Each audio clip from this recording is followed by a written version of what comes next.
আসসালামু আলাইকুম। এটিএন বাংলা সংবাদে সবাইকে স্বাগত জানাচ্ছি নাবিলা রহমান। ইসকন নিষিদ্ধের ব্যাপারে আদালত হস্তক্ষেপ করবে না, এই বিষয়ে সরকারকে সিদ্ধান্ত নিতে হবে বলে জানিয়েছেন হাইকোর্ট। বিচারপতি ফারাহ মাহবুব ও বিচারপতি দেবাশিস রায় চৌধুরীর হাইকোর্ট বেঞ্চ কথা বলেন। এছাড়া আইনজীবী হত্যা ইস্যুতে সরকারের নেওয়া পদক্ষেপে সন্তোষ প্রকাশ করেছেন হাইকোর্ট। এদিকে ইসকনকে নিষিদ্ধ পেশাগত সুরক্ষার দাবি জানিয়েছেন আইনজীবীরা। ফজলে রাব্বির রিপোর্ট। ইসকন নিষিদ্ধের আবেদনের প্রেক্ষিতে বুধবার সংগঠনটি নিয়ে সরকারের অবস্থান রাষ্ট্রপক্ষের কাছে জানতে চান দেশের সর্বোচ্চ আদালত। জানতে চাওয়া হয় চট্টগ্রামের আইনজীবী সাইফুল ইসলাম আলিফ হত্যা সহ সাম্প্রতিক বিষয়ে সরকারের অবস্থানের বিষয়। এরই প্রেক্ষিতে বৃহস্পতিবার রাষ্ট্রপক্ষের আইনজীবী আদালতকে জানান আলিফ হত্যার ঘটনায় 3টি মামলা ও বেশ কয়েকজনকে গ্রেপ্তার করা হয়েছে। ইসকন ইস্যুতে সরকারের কঠোর অবস্থানের কথাও জানানো হয়। এ সময় উচ্চ আদালত বলেন ইসকন নিষিদ্ধ হবে কিনা সেটি সরকারের নীতিগত সিদ্ধান্ত, আদালতের হস্তক্ষেপ করা ঠিক হবে না। এখন তারা রাষ্ট্রযন্ত্রকে অস্থির করার জন্য তারা তাদের এজেন্ডাগুলো অলরেডি বাস্তবায়ন করে যাচ্ছে, কিন্তু আমাদের রাষ্ট্রের স্বাধীনতা সার্বভৌমত্ব রক্ষার জন্য আমরা যদি এখনই ইসকনকে নিষিদ্ধ না করি, এটা ভবিষ্যতে রক্তের হোলি খেলার মধ্যে দিয়ে নিষিদ্ধ হবে। সবকিছুতে আসলে আমাদের আদালতকে যে আমরা ইনভলভ করে তাদের কাছ থেকে একটা আদেশ নেওয়ার চেষ্টা করি, এটা কিন্তু ঠিক নয়। আদালতও এই কথাই মনে করেছেন যে কিছু জিনিস বা বেশিরভাগ জিনিসই দেখা যায় যে সরকারের যেটি পলিসিগত ব্যাপার বা তাদের ইনভেস্টিগেশনের ব্যাপার, যেটাতে আদালতের কোনো ইখতিয়ার নেই, সেটাতে তারা আসলে ইন্টারফেয়ার করতে চান না। আইনজীবী সুরক্ষা আইন প্রণয়ন ও ইসকনকে নিষিদ্ধের দাবি জানিয়েছে বাংলাদেশ সুপ্রিম কোর্ট আইনজীবী সমিতি। ইসকন যে শুধুমাত্র উগ্রবাদী কাজ করছে তা না, ইসকনকেও ব্যবহার করে দেখা যাচ্ছে যে দোসর যারা আছে, ফ্যাসিস্ট যারা আছে, তারাও কিন্তু এটার সাথে যুক্ত হয়ে ইসকনের নাম ব্যবহার করে, ইসকন এবং ইসকনের সাথে একসাথে নাম ব্যবহার করে তারা কিন্তু এই ধরনের কর্মকাণ্ড চালাচ্ছে। এদিকে আইনজীবী সাইফুল ইসলাম আলিফ হত্যার বিচারের দাবিতে হাইকোর্ট প্রাঙ্গণে মানববন্ধন করেছে বাংলাদেশ আইনজীবী অধিকার পরিষদ। তারাও ইসকনকে নিষিদ্ধের দাবি তোলেন। ফজলে রাব্বি, এটিএন বাংলা, ঢাকা। এদিকে চট্টগ্রামে আদালত এলাকায় চিন্ময় কৃষ্ণ দাস ব্রহ্মচারীর মুক্তির দাবিতে সৃষ্ট সংঘর্ষে সাইফুল ইসলাম আলিফ হত্যার প্রতিবাদে দ্বিতীয় দিনের মতো আদালত বর্জন কর্মসূচি পালন করেছে আইনজীবীরা। পুলিশের উপর হামলার ঘটনায় পৃথক 3টি মামলা হলেও আইনজীবী আলিফ হত্যার ঘটনায় কোনো মামলা হয়নি। এদিকে যৌথ অভিযান চালিয়ে এখনো পর্যন্ত 34 জনকে গ্রেপ্তার করা হয়েছে। চট্টগ্রাম প্রতিনিধি আবুল হাসনাতের পাঠানো তথ্য ও ছবিতে বিস্তারিত জানাচ্ছেন ফারহিন ইসলাম টুম্পা। চট্টগ্রামে আইনজীবী হত্যায় জড়িতদের গ্রেপ্তারে কোতোয়ালি এলাকায় রাতভর অভিযান চালায় যৌথ বাহিনী। অভিযানে 34 জনকে আটক করা হয়। এদের মধ্যে আইনজীবী সাইফুল হত্যার সঙ্গে জড়িত থাকার অভিযোগে 8 জন এবং বাকিরা সংঘর্ষের ঘটনায়। এর আগে ওই সংঘর্ষে পুলিশের ওপর হামলার ঘটনায় কোতোয়ালি থানায় পৃথক 3টি মামলা দায়ের করে পুলিশ। মামলায় 77 জনের নাম উল্লেখ এবং অজ্ঞাতনামা আরও 1300 জনকে আসামি করা হয়। পুলিশ বলছে কুপিয়ে ও পিটিয়ে হত্যার ভিডিও ফুটেজ দেখে শনাক্ত করে তাদের গ্রেফতার করা হয়। বাকিদের শনাক্তের চেষ্টা চলছে। ভিডিও ফুটেজ সেটা দেখে আমরা ইতিমধ্যে 7 জনকে শনাক্ত করেছি। তার মধ্যে অলরেডি ঘটনাস্থলে ছিল এরকম সুনির্দিষ্ট তথ্য প্রমাণ সহ আমরা 2 জনকে গ্রেফতার করেছি। না, এখন পর্যন্ত তাদের রাজনৈতিক সংশ্লিষ্টতা যাচাই করা হচ্ছে আর কি। এদিকে আইনজীবী নিহতের প্রতিবাদে দ্বিতীয় দিনের মতো আদালত বর্জন কর্মসূচি পালন করছেন চট্টগ্রামের আইনজীবীরা। জেলা আইনজীবী সমিতির ডাকা এই কর্মসূচিতে আইনজীবীরা মানববন্ধন পালন করেন। এ সময় কালো পতাকা ও খুনিদের বিচারের দাবিতে টানানো হয় ব্যানার। এছাড়া দোয়া মাহফিলের আয়োজন করে আইনজীবী সমিতি। এ সময় ইসকন নিষিদ্ধ সহ হত্যাকারীদের দৃষ্টান্তমূলক শাস্তির দাবি জানান তারা। এদিকে অনাকাঙ্ক্ষিত পরিস্থিতি এড়াতে আদালত ও আশপাশের এলাকায় মোতায়েন করা হয়েছে পুলিশ, র্যাব ও সেনাবাহিনীর সদস্য। কিভাবে ওনাকে হত্যা করলো এবং কার সাহসে, কার ইন্ধনে তারা যে হত্যা করলো, সেই বিচারের সর্বোচ্চ দাবিটাই আমরা বর্তমান সরকারের কাছে করছি। যেভাবে একজন আইনজীবীকে নির্মমভাবে কুপিয়ে হত্যা করা হয়েছে, ভিডিও ফুটেজ যারাই দেখে তারা সবাই বিস্মিত হয়ে যায়। আমরা কোন দেশে আছি? বিশ্বের মধ্যে আমার মনে হচ্ছে যে একজন আইনজীবীকে এইভাবে হত্যা করছে, এটাই একমাত্র উদাহরণ। সঠিক তদন্ত দাবি করছি। ইসকনকে এই দেশ থেকে নিষিদ্ধ করার জন্য আমি বর্তমান গভর্নমেন্টের কাছে সবিনয় অনুরোধ করছি। যারা গ্রেপ্তার দোষী তাদেরকে গ্রেপ্তার দাবি করছি, তাদের বিচারের দাবি করছি। গেল মঙ্গলবার রাষ্ট্রদ্রোহ মামলায় চিন্ময় কৃষ্ণ দাসকে চট্টগ্রাম আদালতে হাজির করা হলে তার জামিন নামঞ্জুর করে কারাগারে পাঠান আদালত। এরপরই চিন্ময় দাসের সমর্থকদের বিক্ষোভে সংঘর্ষের ঘটনায় আহত ও পরে হাসপাতালে নিলে মারা যান আইনজীবী সাইফুল ইসলাম আলিফ। Bureau report, ATN Bangla. নিজেকে রংপুরের সন্তান বলে দাবি করেছেন প্রধান উপদেষ্টা doctor Mohammad Yunus. July August বিপ্লবে শহীদ আবু সাইদের সাহস ও আত্মত্যাগে গভীরভাবে অনুপ্রাণিত হয়ে তিনি একথা বলেন। রাজধানীতে তার কার্যালয়ে আবু সাইদের পরিবারের সদস্যদের সাথে সাক্ষাতে নিজেকে রংপুরের একজন উপদেষ্টা হিসেবে বিবেচনার কথা বলেন তিনি। এ সময় শহীদ আবু সাইদ ফাউন্ডেশনের সনদপত্র বাবা মকবুল হোসেনের হাতে তুলে দেন ডক্টর ইউনূস। সাক্ষাতে আবু সাইদের পরিবারের খোঁজ খবর নেয়ার পাশাপাশি সরকারের পক্ষ থেকে সর্বোচ্চ সহায়তার আশ্বাস দেওয়া হয়।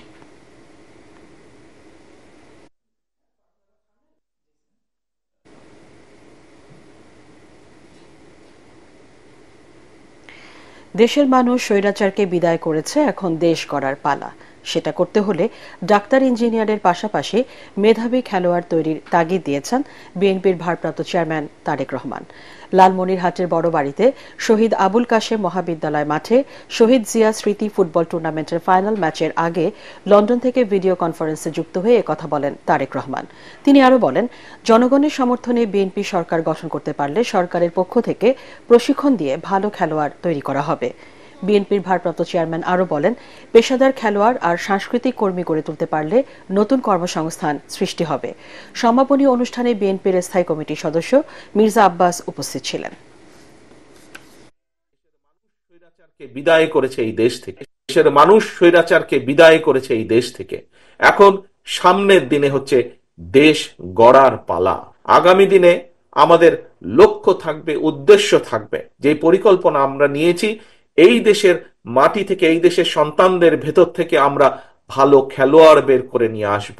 তাদেরকে আমরা সরকারের পক্ষ থেকে ট্রেনিং দিব, তাদেরকে আমরা জাতীয় এবং আন্তর্জাতিক মানের করে গড়ে তোলার চেষ্টা করব, যাতে স্পোর্টসের যে আন্তর্জাতিক ইভেন্টগুলো আছে সেই ইভেন্টগুলোতে যাতে আমরা দেশের জন্য সম্মান বয়ে আনতে পারি।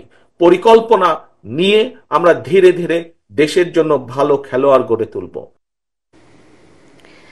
ইসকনের ব্যানারে ভারত সাম্প্রদায়িক বিভাজন সৃষ্টি করে দেশকে অস্থিতিশীল করার অপচেষ্টা চালাচ্ছে বলে অভিযোগ করেছেন বিএনপি মহাসচিব মির্জা ফখরুল ইসলাম আলমগীর। এই বিষয়ে সবাইকে শান্ত থেকে পরিস্থিতি মোকাবেলার আহ্বান জানান তিনি।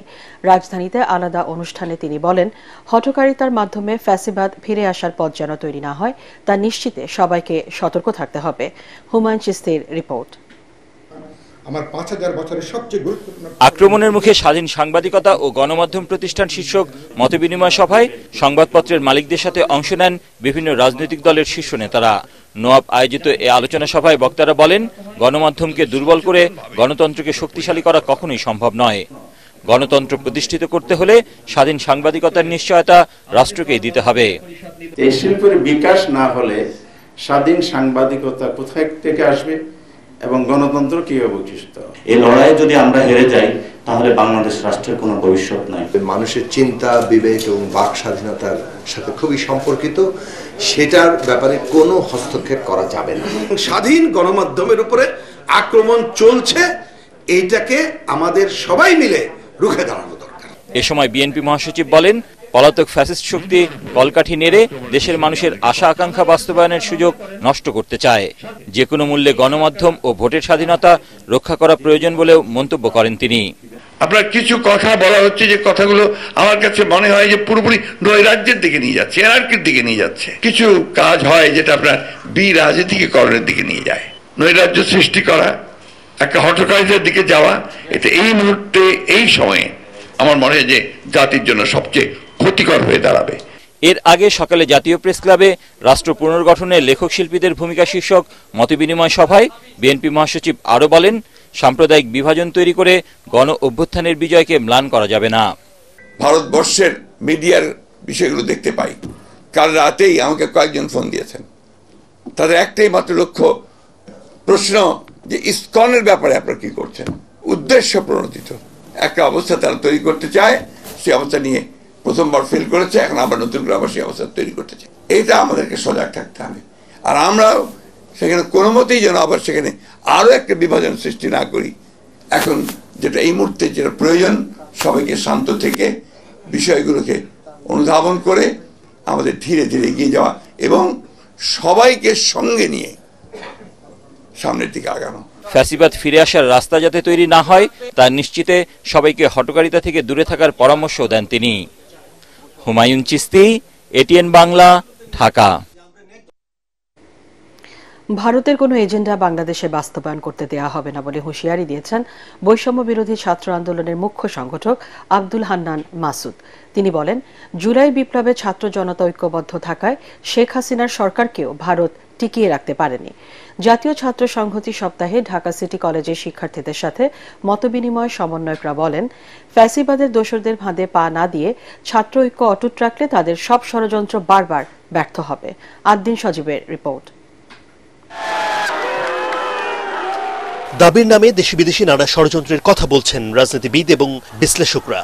ছাত্র জনতার ঐক্য ভাঙতে ফ্যাসিস্টদের সব উস্কানি চক্রান্তের ব্যাপারে সতর্ক থাকার তাগিদও দিচ্ছে বৈষম্য বিরোধী ছাত্র আন্দোলন। ফ্যাসিবাদ আমাদের মাঝে আছে, তারা কিন্তু বাংলাদেশ থেকে যায় নাই, তারা আমাদের মাঝে যে জাতীয় ঐক্য সেটাকেই বিনষ্ট করতে চায় এবং এইটাই তাদের ইনভেস্টমেন্ট। আমরা যদি তাদের এজেন্ডা বাস্তবায়ন করি তাহলে আমরা ফ্যাসিবাদের কাছে হেরে গেলাম। ছাত্রদল, ছাত্র ইউনিয়ন কিংবা ছাত্র শিবির নিয়ে বিভেদ নয়, জাতীয় সংকটে সবাই একত্রে সব চক্রান্ত মোকাবেলা করবে বলেও জানান বৈষম্য বিরোধী ছাত্র আন্দোলনের সমন্বয়করা। তার দিল্লি থেকে এখনো স্বপ্ন দেখে শেখ হাসিনাকে যে বাংলাদেশ শাসন করবে, তবে এই প্রচেষ্টা আমরা কি ব্যর্থ করে দিব? আমরা ব্যর্থ করে দিব? এই দায়িত্বটা কাদের হবে? এই দায়িত্বটা আমাদের প্রত্যেকের। কারণ এই দেশের মানুষ এখনো বিশ্বাস করে শিক্ষার্থীরাই আগামী বাংলাদেশ নির্মাণ করবে। কারো সাথে আমরা দ্বন্দ্বে জড়াবো না। আমরা যেমন রাজপথে দাঁড়াতে, কে ছাত্রদল করে, কে ছাত্র শিবির করে, কে ছাত্র ইউনিয়ন করে, কে ছাত্র ফেডারেশন করে, এটা দেখিনি, আমরা সামনে দেখবো না। মুখ্য সংগঠক আব্দুল হান্নান মাসুদ বলেন, এই একতা যতদিন থাকবে ততদিন দিল্লির কোনো এজেন্ডা এদেশে বাস্তবায়ন হবে না। ভারত থেকে আমাদের বাংলাদেশে শেখ হাসিনাকে টিকিয়ে রাখার জন্য তাদের আর্মি পাঠিয়েছিল। সে 5 তারিখে পলায়নের ভিডিও সবাই দেখেছি, কিন্তু ভারত কি টিকিয়ে রাখতে পেরেছে? আমাদের একতার কাছে, আমাদের সংগ্রামের কাছে তারা সবাই হেরে গিয়েছে। সেই দিনই ভারত বুঝে গিয়েছে বাংলাদেশের যতদিন প্রত্যেকটা শিক্ষা প্রতিষ্ঠানের শিক্ষার্থীরা ঐক্যবদ্ধ থাকবে ততদিন তারা চাইলে তাদের দিল্লির সেই এজেন্ডা এই দেশে বাস্তবায়ন করতে পারবে না। জাতীয় ছাত্র সংহতি সপ্তাহে শিক্ষার্থীদের মুখোমুখি দাঁড় করিয়ে দেওয়ার সব ষড়যন্ত্র রুখে দিতে শিক্ষকদেরও ভূমিকা রাখার তাগিদ দেন গণ অভ্যুত্থানের নেতারা। শিক্ষা কার্যক্রমের বাইরে গিয়ে আদ্দিন সজীব, এটিএন বাংলা, ঢাকা। 2018-24 সালে নির্বাচন আইনি দৃষ্টিতে বৈধ হলেও নৈতিকভাবে অবৈধ বলে মনে করেন জাতীয় পার্টির চেয়ারম্যান GM কাদের। ওই দুই সংসদে প্রধান বিরোধী দল হিসেবে দায়িত্ব পালন করা জাতীয় পার্টি মনে করে কোনো রাজনৈতিক দলকে নিষিদ্ধ করা উচিত হবে না। দুপুরে রাজধানীর বনানীতে দলীয় চেয়ারম্যানের কার্যালয়ে সংবিধান সংস্কার বিষয়ে দলের প্রস্তাবনা উপস্থাপনকালে এসব কথা বলেন পার্টির চেয়ারম্যান। তিনি বলেন, 3/4 সংসদ সদস্যের ভোট ছাড়া রাষ্ট্রপতি নির্বাচন করা যাবে না, আবার অভিশংসন করতে হলেও একই পদ্ধতিতে যেতে হবে। GM কাদেরের মতে সেক্ষেত্রে বদরুদ্দোজা চৌধুরীর মতন বিচক্ষণ রাজনীতিবিদকে রাষ্ট্রপতি পদ থেকে সরে যেতে হতো না। রাষ্ট্রপতি সর্বজন গ্রহণযোগ্য ব্যক্তি হলে তার উপর আস্থা রাখতে পারবে রাজনৈতিক দলগুলো। আমি বলেছিলাম যে বাদ দেওয়ার এখতিয়ার কোন সরকারকে দেয়নি, তাহলে যে ইলেকশনে আসবেন ওনারা ইলেকশনে যদি পাস না করতে পারেন, ফেল করেন, জনগণ তাকে বাদ দেবে। এইটা এখতিয়ার জনগণের, এটা এখতিয়ার কোন সরকারের নেই। বিচারপতির উপর ডিম নিক্ষেপের ঘটনার নিন্দা জানিয়েছে সুপ্রিম কোর্ট বার অ্যাসোসিয়েশন। বুধবার সুপ্রিম কোর্টের একটি বেঞ্চে বিচারকের উপর ডিম নিক্ষেপের ঘটনা ঘটে। বার সভাপতির কার্যালয়ে সংবাদ সম্মেলনে অ্যাসোসিয়েশনের সভাপতি মাহবুব উদ্দিন খোকন বলেন, চট্টগ্রামে আদালতে ঘটনার ধারাবাহিকতায় আইন অঙ্গনকে অস্থির করতে এমন ঘটনা ঘটে থাকতে পারে। এছাড়া এর সাথে পতিত সরকারের দোসরদের যোগসাজশ থাকতে পারে বলেও মনে করেন এই আইনজীবী। তবে দায়ীদের চিহ্নিত করতে সুপ্রিম কোর্ট বার অ্যাসোসিয়েশন একটি তদন্ত কমিটি গঠন করবে বলে জানান মাহবুব উদ্দিন খোকন। চট্টগ্রামের ঘটনার সঙ্গেই ধারাবাহিকতা একটা বিচার বিভাগকে বা সুপ্রিম কোর্টে একটা আতঙ্ক সৃষ্টি করার প্রয়াস, একটা ইনসিডেন্ট শুধু সুপ্রিম কোর্ট নয়, বাংলাদেশের বিচার ব্যবস্থার প্রতি কিন্তু আমি মনে করি একটা হুমকি। নতুন করে 22,500 কোটি টাকা ছাপিয়ে দুর্বল 6 ব্যাংকে তারল্য সহায়তা দেওয়া হচ্ছে বলে জানিয়েছেন বাংলাদেশ ব্যাংকের গভর্নর আহসান এইচ মনসুর। তিনি জানান, আমানতকারীদের আর্থিক সুরক্ষা নিশ্চিত করতেই এই টাকা দেওয়া হচ্ছে, এতে মূল্যস্ফীতি বাড়বে না। বাংলাদেশ ব্যাংকের সংবাদ সম্মেলনে ন্যাশনাল ব্যাংকের চেয়ারম্যান আব্দুল আওয়াল মিন্টু বলেন, কোনো প্রভাব নয়, নিয়ম নীতি অনুসরণ করেই অর্থ পাচ্ছে ব্যাংকগুলো। শেরফুল আলমের রিপোর্ট। সংকটে থাকা ব্যাংকগুলোকে তারল্য সহায়তা দেওয়ার উদ্যোগ নিল সরকার। এতদিন অন্যান্য ব্যাংকগুলো নিজেরা এগিয়ে আসলেও নতুন করে সরকারি সহায়তা পাচ্ছে ন্যাশনাল, ফার্স্ট সিকিউরিটি ইসলামী, এক্সিম, সোশ্যাল ইসলামী, ইউনিয়ন ও গ্লোবাল ইসলামী ব্যাংক। তবে নিজের অবস্থান থেকে কিছুটা সরে এসে গভর্নর নতুন টাকা ছাপিয়ে এই ঋণ দিচ্ছেন। সংবাদ সম্মেলনে তিনি জানান, এতে বাজারে অর্থপ্রবাহ যেমন বাড়বে না, তেমনি মূল্যস্ফীতিও নিয়ন্ত্রণে থাকবে। মনিটরিং পলিসি আগের মতোই থাকবে জানিয়ে তিনি বলেন, বাজারকে কোনো অবস্থাতেই অস্থিতিশীল করা যাবে না। কোনো ব্যাংকে যদি কোনো তারল্য সংকট সৃষ্টি হয়, আমরা পুরোপুরিভাবে তাদের পাশে দাঁড়িয়ে যাচ্ছি। ইতিমধ্যেই 22,000 কোটি টাকার উপর আমরা দিয়েছি এবং আমরা মনে করি যে এটাই যথেষ্ট হবে। প্রয়োজনে আরো দেওয়া যাবে, কোনো অসুবিধা নেই। এটা কিন্তু টাকা ছাপানো বলবো, আবার এট দ্য সেম টাইম টাকাটাকে আমি কিন্তু নিয়েও আসবো। আমার মনিটরি পলিসি কিন্তু পুরোপুরিভাবে নিউট্রাল থাকবে, আগের মতোই টাইট থাকবে। রোববার থেকে ওই 6 ব্যাংকের সব শাখা থেকে প্রয়োজনীয় অর্থ সংগ্রহ করতে পারবেন গ্রাহকরা। তবে প্রয়োজনের অতিরিক্ত অর্থ সংগ্রহ না করারও আহ্বান জানান গভর্নর। অনুষ্ঠানে ব্যাংক মালিকরা জানান, নিয়ম মেনেই কেন্দ্রীয় ব্যাংক থেকে ঋণ নেওয়া হচ্ছে। পূর্ববর্তীকালে অনিয়ম, বিশৃঙ্খলা, দুর্নীতির জন্য তারা রিয়েলি তারল্য সংকটে নিপতিত। জনগণের স্বার্থে যেটা করা দরকার, ওই মুহূর্তে ওই ডিসিশনটা নিচে, এখানে কোনো ইনফ্লুয়েন্সে কোনো কাজ করে না। কারণ আমরা ইনফ্লুয়েন্স করতে চাইও না। সিকিউরিটি এক্সচেঞ্জের সাথে আলোচনা করে ইদার বন্ড অথবা আমাদের শেয়ার, নতুন করে শেয়ার বিক্রি করে আমরা নিজেরাই ক্যাপিটালাইজ করব। ভারতীয় হাই কমিশনারের সাথে বৈঠক নিয়ে এক প্রশ্নের জবাবে গভর্নর বলেন, আর্থিক খাত নিয়ে দ্বিপাক্ষিক বিষয়ে ভারতীয় হাই কমিশনারের সাথে আলোচনা হয়েছে। দ্রুত ভারতীয় ভিসা ইস্যু করা হবে বলেও এ সময় গভর্নরকে আশ্বস্ত করা হয় বলেও সংবাদ সম্মেলনে জানানো হয়। শরফুল আলম, এটিএন বাংলা, ঢাকা। আর্থিক খাতে শৃঙ্খলা ফেরাতে আগামী 6 মাসের অর্থনৈতিক পরিকল্পনা তুলে ধরতে সরকারের প্রতি আহ্বান জানিয়েছেন সিপিডির সম্মানীয় ফেলো ডক্টর দেবপ্রিয় ভট্টাচার্য। দুর্নীতিবাজদের অর্জিত সম্পদ বাজেয়াপ্ত করে জনগণের আস্থা ফিরিয়ে আনারও দাবি জানান এই অর্থনীতিবিদ। তরিক ইসলামের রিপোর্ট। বর্তমান অর্থনৈতিক অবস্থা এবং 2023 অর্থ বছরের বাজেট সার্ভে রিপোর্ট তুলে ধরতে রাজধানীর পল্টনে ইকোনমিক রিপোর্টার্স ফোরাম আয়োজিত সংলাপে অংশ নেন অর্থনীতিবিদরা। ইনস্টিটিউট যাতে এগুলোকে ওভারসাইট করতে পারে। এ সময় আর্থিক সংকট ও বাজেট বাস্তবায়নের নানান সীমাবদ্ধতার কথা তুলে ধরেন বক্তারা। উঠে আসে মূল্যস্ফীতি কমানোর নানান পদক্ষেপের বিষয়। সাপ্লাই সাইডটাকে ম্যানেজ করাটা হচ্ছে অনেক বেশি কিন্তু কঠিন ডিমান্ড সাইডের তুলনায়। হ্যাঁ, এটা কিন্তু আমরা এটা যদি না করতে পারি, সাপ্লাই সাইড ইমপ্রুভমেন্ট না হলে ইনফ্লেশনের প্রেশারটাকে আমরা কন্ট্রোল করতে পারবো না। বাজেট ওপেননেসের ক্ষেত্রে জনগণের যে পার্টিসিপেশনটা থাকবে সেটা যাতে আরো অ্যাক্টিভ করা এবং একটা রিয়েলি কম্প্রিহেন্সিভ এবং ইফেক্টিভ পার্টিসিপেশন যাতে থাকে এবং ট্যাক্স পেয়ার্স মানির যে পাবলিক এক্সপেন্ডিচার সেটা যাতে কোয়ালিটি এক্সপেন্ডিচার হয়। আলোচনায় অংশ নিয়ে অর্থনীতিবিদ ডক্টর দেবপ্রিয় ভট্টাচার্য বলেন, জনগণের আস্থা অর্জনে বাজেয়াপ্ত করতে হবে অবৈধ সম্পদ, তুলে ধরতে হবে অর্থনৈতিক পরিকল্পনা। গত 6 মাসের একটি সামগ্রিক মূল্যায়নের ভিত্তিতে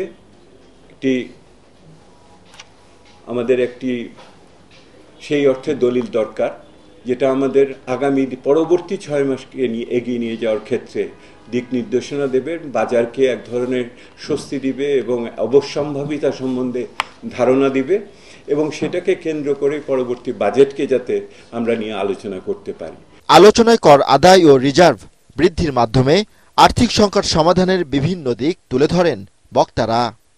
তরিক ইসলাম, এটিএন বাংলা, ঢাকা। দেশি বিদেশি সামরিক কর্মকর্তাদের কৌশলগত দক্ষতা বৃদ্ধি ও আন্তর্জাতিক সহযোগিতা উন্নয়নে সামরিক বাহিনী কমান্ড ও স্টাফ কলেজ ডিএসসিএসসির ভূমিকা অনস্বীকার্য বলে জানিয়েছেন সেনাবাহিনী প্রধান জেনারেল ওয়াকারুজ্জামান। মিরপুর সেনানিবাসে ডিএসসিএসসি কোর্স 2024-এ গ্র্যাজুয়েশন সনদ বিতরণ অনুষ্ঠানে তিনি একথা বলেন। এবছর ডিএসসিএসসি কোর্সে বাংলাদেশ সেনাবাহিনীর 141 জন অফিসার, নৌবাহিনীর 40 জন, বিমান বাহিনীর 26 জন অফিসার সহ পুলিশের 3 জন কর্মকর্তা গ্র্যাজুয়েশন শেষ করেছেন। এছাড়াও চীন, ভারত, পাকিস্তান সহ বন্ধুপ্রতিম 25 দেশের 57 জন অফিসার গ্র্যাজুয়েশন লাভ করেছেন। একই সাথে এবছর 13 জন নারী অফিসারও সফলভাবে ডিএসসিএসসি কোর্স শেষ করেছেন। গ্র্যাজুয়েট অফিসারদের অভিনন্দন জানিয়ে কোর্সে অর্জিত প্রজ্ঞা, সংকল্প ও পরিকল্পনাকে জাতির অগ্রগতিতে কাজে লাগানোর পরামর্শ দেন সেনাবাহিনী প্রধান জেনারেল ওয়াকারুজ্জামান। পঞ্চদশ সংশোধনী বাতিল করা হবে বলে আশা করেছেন ড বদিউল আলম মজুমদার। পঞ্চদশ সংশোধনী বাতিলের রিটের শুনানি শেষে গণমাধ্যমের কাছে এমন প্রত্যাশার কথা জানান তিনি। বলেন, পঞ্চদশ সংশোধনী পুরোটা বাতিল চায় সুশাসনের জন্য নাগরিক সুজন। এই সংশোধনীর মাধ্যমে সংবিধান ভুলুণ্ঠিত হয়েছে। রিটকারী আইনজীবী বলেন, শীতকালীন অবকাশের আগে রায় পাওয়া গেলে জাতির জন্য ভালো। তাদের দাবি, এই সংশোধনী সংবিধানের মূল কাঠামোর সাথে সাংঘর্ষিক, তাই পঞ্চদশ সংশোধনী পুরোটা বাতিল চাওয়া হয়েছে। বস্তুত পঞ্চদশ সংশোধনের মাধ্যমে পুরো সংবিধানটাই পুনর্লিখন হয়েছে, যাতে জনগণের কোনো সম্পৃক্ততা ছিল না, তারপরে সংসদেও আলোচনা হয় নাই এবং পদ্ধতিগত ত্রুটি এবং এই সকল গুরুতর আরও সাবস্টেন্টিভ ত্রুটি সত্ত্বেও। তো এখন এই পুনর্লিখন তার এখন এই যে জঞ্জাল সৃষ্টি করা হয়েছে পুনর্লিখনের মাধ্যমে, এই জঞ্জালটা অবসান হওয়া দরকার। মানহানির অভিযোগে করা মামলায় আত্মসমর্পণ করে জামিন পেয়েছেন সাময়িক বরখাস্ত সহকারী কমিশনার তাপসী তাবাসসুম উর্মি। ঢাকার মেট্রোপলিটন ম্যাজিস্ট্রেট মোহাম্মদ ইমরান আহমেদের আদালত শুনানি শেষে এ জামিন মঞ্জুর করেন। জামিনের বিরোধিতা করেন বাদীপক্ষের আইনজীবী। শুনানি শেষে আদালত তাকে জামিন দেন। গত 8 অক্টোবর ঢাকার মেট্রোপলিটন ম্যাজিস্ট্রেট আদালতে গণ অধিকার পরিষদের গণমাধ্যমে সমন্বয়ক আবু হানিফ বাদী হয়ে মামলার আবেদন করেন। ওই দিন বাদীর জবানবন্দির রেকর্ড শেষে বরখাস্ত সহকারী কমিশনার তাপসী তাবাসসুম উর্মিকে 28 নভেম্বরের মধ্যে আদালতে হাজির হতে সমন জারি করা হয়। বৈষম্য বিরোধী আন্দোলন নিয়ে নেতিবাচক মন্তব্যের কারণে তার বিরুদ্ধে এ মামলা করা হয়। বিজ্ঞ আদালত আমাদের অভিযোগের পরিপ্রেক্ষিতে আসামির প্রতি সমন ইস্যু করেছিলেন এবং আসামি আজকে হাজির হয়ে আত্মসমর্পণপূর্বক জামিনের আবেদন করেন। বিজ্ঞ আদালত আসামির আবেদন 500 টাকা বন্ডে সেই জামিনের আবেদন মঞ্জুর করেছেন। শ্রমিকদের অধিকার সুরক্ষা ও মর্যাদা নিশ্চিতে সুপারিশ করবে শ্রম সংস্কার কমিশন। দুপুরে রাজধানী শ্রম ভবনে এ কথা জানান কমিটি প্রধান সৈয়দ সুলতান উদ্দিন আহমদ। এ সময় শ্রমিকদের মজুরি সুরক্ষায় আপৎকালীন তহবিল গঠনের সুপারিশ করা হবে বলে জানান কমিশন প্রধান। প্রথম যাত্রায় অগ্রাধিকার হবে যার কিছু নেই, যেমন পরিচ্ছন্নতা কর্মী, গৃহ শ্রমিক, মৎস্য শ্রমিক, এই সমস্ত শ্রমিকদের সুরক্ষাগুলো নিশ্চিত করার জন্য কি কি সুপারিশ করা যায়, এটি হবে আমাদের প্রথম অগ্রাধিকার। আল আরাফা ইসলামী ব্যাংক অর্থ সংবাদ।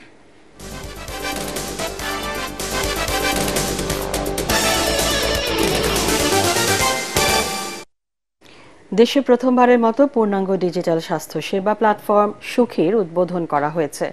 স্বাস্থ্যসেবার সব সমাধান এই স্লোগানকে সামনে রেখে সর্বোচ্চ মানের স্বাস্থ্যসেবা নিশ্চিত করার প্রতিশ্রুতি দিয়েছে সুখী। রাজধানীর মিরপুরে টেলিকম ভবন উদ্বোধনী অনুষ্ঠানে উপস্থিত ছিলেন গ্রামীণ গ্রুপের চেয়ারম্যান মোহাম্মদ আশরাফুল হাসান ও গ্রামীণ ডিজিটাল হেলথ কেয়ার সলিউশনের সিইও ডাক্তার আহমেদ আরমান সিদ্দিকী। এতে জানানো হয়, গ্রামীণ ইয়ামেন ও গ্রামীণ ডিজিটাল হেলথ কেয়ার সলিউশনের মধ্যে দ্বিপাক্ষিক চুক্তির মাধ্যমে সুখী সেবা দেশের প্রতিটি অঞ্চল সহ মধ্যপ্রাচ্যের মানুষের দোরগোড়ায় পৌঁছে যাবে। অ্যাপের মাধ্যমে ঘরে বসেই দেশের সেরা চিকিৎসকের সাথে টেলিমেডিসিন পরামর্শ, ল্যাব টেস্ট, ওষুধ ডেলিভারি, অ্যাম্বুলেন্স ও ব্লাড ব্যাংকের জরুরি সেবা নিতে পারবেন গ্রাহকরা। সুখী সেবা পেতে কল করতে হবে 10657 নম্বরে। সুখী অ্যাপটি ডাউনলোড করা যাবে গুগল প্লে স্টোর এবং অ্যাপ স্টোর থেকে। ঢাকা প্রকৌশল ও প্রযুক্তি বিশ্ববিদ্যালয় ডুয়েটের প্রাক্তন শিক্ষার্থীদের প্ল্যাটফর্ম duetian.com এর আত্মপ্রকাশ ঘটেছে।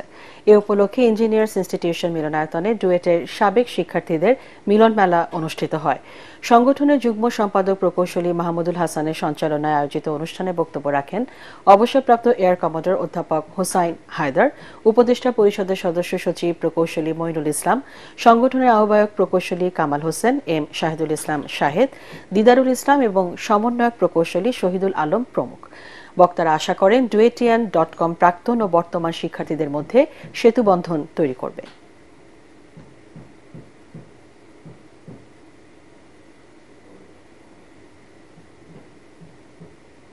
পোশাক তৈরির পর ছাট কাপড় দিয়ে বিভিন্ন ধরনের ব্যাগ তৈরি করছেন দিনাজপুরের গ্রামীণ নারীরা। অবসর সময় এসব কাজ করে বাড়তি উপার্জন করছেন তারা। স্বপ্ন বুনন নামে একটি প্রকল্পের মাধ্যমে একদল শিক্ষার্থী এসব ব্যাগ ছড়িয়ে দিতে চান দেশ ও দেশের বাইরে। দিনাজপুর প্রতিনিধি মোস্তাফিজুর রহমানের রিপোর্ট, জানাচ্ছেন তামান্না জেনিফার। পড়ন্ত বিকেলের এই চিত্র দিনাজপুরের সদর উপজেলার চাঁদগঞ্জ এলাকার। দল বেঁধে কাজ করছেন গ্রামীণ নারীরা। সংসারের কাজের ফাঁকে এই কাজ করেন তারা। গার্মেন্টস ও টেইলার্সের ছাট কাপড় নানা মাপে কেটে তৈরি করছেন ব্যবহার উপযোগী ব্যাগ। দিনাজপুর হাজী মোহাম্মদ দানেশ বিজ্ঞান ও প্রযুক্তি বিশ্ববিদ্যালয়ের কয়েকজন শিক্ষার্থীদের এই উদ্যোগ অনেকের ভরণ পোষণের সংস্থান করছে। কাজ করে 2-4 টাকা ইনকাম হয়, স্বামীর কাছে চাইতে হয় না, নিজে ইনকাম করে যে কোনো পছন্দ মতন বেশাদ কিনতে পারে। সংসারে অনেক কিছু খুঁটিনাটি জিনিস কিনতে না থাকে, যে বাচ্চাদেরকে লেখাপড়ার কাজ থাকে, এগুলো আমরা করতে চাই। এই যে দক্ষতাটা অর্জন করেছে, এটা করে কিন্তু তারা আজীবন একটা ইনকাম করে যেতে পারবে, যেটা তাদের জন্য একটু সহায়ক হবে। শিক্ষার্থীদের এমন পরিকল্পনার প্রশংসা করছেন এলাকাবাসী। মেয়ে মানুষ হয়ে যায়, ওরা এতটা আগ্রহে আগাইছে, এইটা যদি ওরা আরো কোনো সহযোগিতা পায় তারা আরো আগে যেতে পারবে। আমরা প্রথমে ম্যাটেরিয়ালস গুলো নিয়ে এসে আমাদের দিয়ে যাই, ব্যাগটা রেডি হওয়ার পর আমরা তৈরি ব্যাগগুলো নিয়ে আবার সেল করি। প্রতি বছর 577,000 মেট্রিক টন এমন ছাট কাপড় বের হয়, যার মধ্যে মাত্র 5% ব্যবহার করা হয়। এসবের কার্যকর ব্যবহারের মাধ্যমে ভবিষ্যতে বড় একটি সামাজিক প্রতিষ্ঠানের রূপ দেওয়া সম্ভব বলে মনে করেন সংশ্লিষ্টরা। আমাদের ফিউচার প্ল্যান আছে যে এটাকে একটি বড় সোশ্যাল এন্টারপ্রাইজ হিসেবে এস্টাবলিশ করা। এর মাধ্যমে আমরা শুধু ফ্যাব্রিক ওয়েস্ট রিসাইকেল করতেছি না, এর সাথে আমরা ওমেন এম্পাওয়ারমেন্ট এবং একটি সোশ্যাল এন্টারপ্রাইজ প্রতিষ্ঠা করার চেষ্টা করছি। প্রাথমিকভাবে এই প্রকল্পের উৎপাদিত ব্যাগ বিশ্ববিদ্যালয়, কলেজ সহ বিভিন্ন এলাকায় বিক্রি হলেও ব্যাপকভাবে উৎপাদন হলে বিদেশে পাঠানোর পরিকল্পনাও রয়েছে শিক্ষার্থীদের। Bureau report, ATN Bangla. Partex খেলার খবর।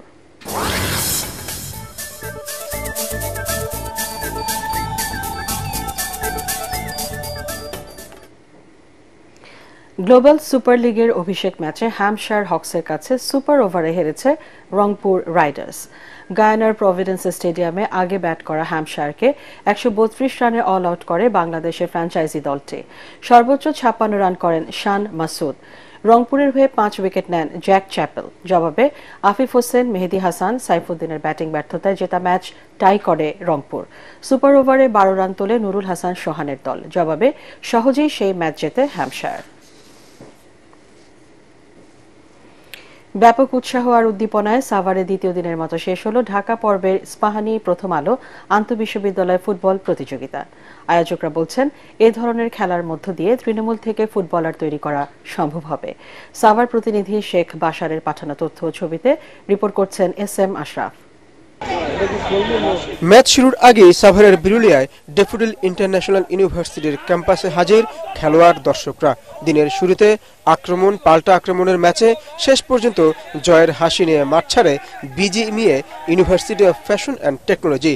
তারা 2-1 গোলে পরাজিত করে জগন্নাথ বিশ্ববিদ্যালয়কে। পরের ম্যাচে আহসানুল্লাহ বিজ্ঞান ও প্রযুক্তি বিশ্ববিদ্যালয় আর উত্তরা ইউনিভার্সিটির মধ্যকার নির্ধারিত সময়ের খেলা শেষ হয় ড্রতে। পরে টাই ব্রেকারে 3-1 গোলে আহসানুল্লাহ বিজ্ঞান ও প্রযুক্তি বিশ্ববিদ্যালয় বিজয়ী হয়। আমরা আমাদের ভার্সিটির প্রথম ধরে আসছি, আমরা এবার আজকে আমাদের সেবা দিব। ইনশাল্লাহ আশা করি আমরা জয় নিয়ে মাঠ ত্যাগ করবো, জয় আশা করি আগামী ম্যাচে জিতবো এবং ফাইনালি ইনশাল্লাহ জিতে। খেলা শেষে ম্যাচ সেরাদের হাতে পুরস্কার তুলে দেন ইস্পাহানি টি লিমিটেডের ব্যবস্থাপক এনামুল ইসলাম, প্রথম আলোর বিশেষ প্রতিনিধি মাসুদ আলম এবং সাবেক ফুটবলার ও কোচ রকুনুজ্জামান। গত বছর 32টা টিম অংশ নিয়েছিল, এবার 42টা টিম অংশ নিচ্ছে এবং গতবার চেয়ে বড় পরিসরে খেলা হচ্ছে। এর মধ্যে আপনি জানেন যে চট্টগ্রাম, রাজশাহী এবং খুলনার আঞ্চলিক পর্ব শেষ হয়েছে, সেখান থেকে 4টি টিম চূড়ান্ত পর্বে উঠেছে। চূড়ান্ত পর্ব অর্থাৎ কোয়ার্টার ফাইনালে এটা। প্রতিযোগিতার মিডিয়া পার্টনার এটিএন বাংলা শুক্রবারও 3টি ম্যাচ মাঠে গড়াবে। Bureau report, ATN Bangla. পরবর্তী সংবাদ দেখার আমন্ত্রণ জানিয়ে এখনকার মতো শেষ করছি। এটিএন বাংলা সংবাদ ইউটিউবে দেখতে ব্রাউজ করুন youtube/ATN Bangla News।